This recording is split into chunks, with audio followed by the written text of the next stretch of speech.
Welcome to the Windows Computer and Technology channel, and today in the tech news, a big news, as this was one of the major ransomware groups and hackers out there.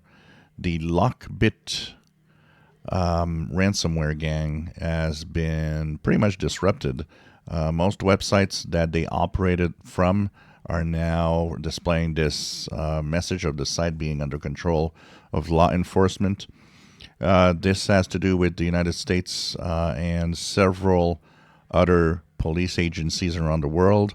There have been arrests in many countries, including a lot of them in Poland and Ukraine. But a lot of different countries had arrests in a coordinated effort. So this is a big one because it was one of the dominant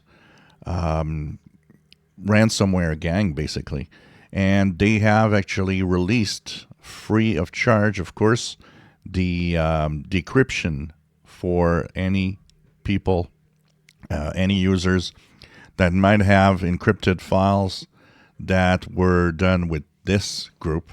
So decryptors are now available for free, and it's great news that this has happened.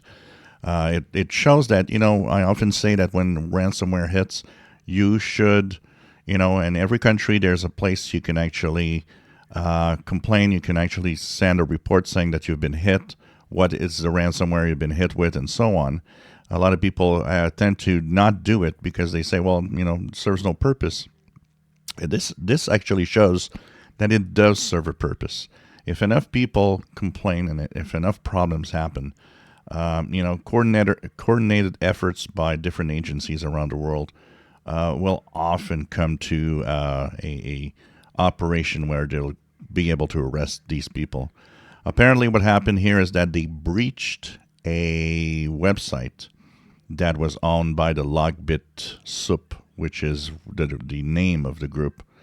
And that breach was actually, they put a man in the middle, if you want. So they were able to intercept the traffic and know where the traffic came from, where it went to, and of course get all the details that they needed to go for arrests.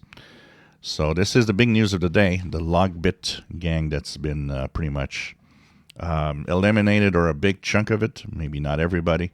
Of course, what that means is that now it opens the door to somebody else. There will always be others. We did talk about the fact that ransomware is on the rise, and it's still on the rise. So we got to be careful out there, and especially not pay the bad guys. So the decryption tools are available if anybody has been hit by this type of ransomware. They are probably available on some of the websites like No More Ransom. If you enjoy my videos, please subscribe, give us thumbs up. Thank you for watching.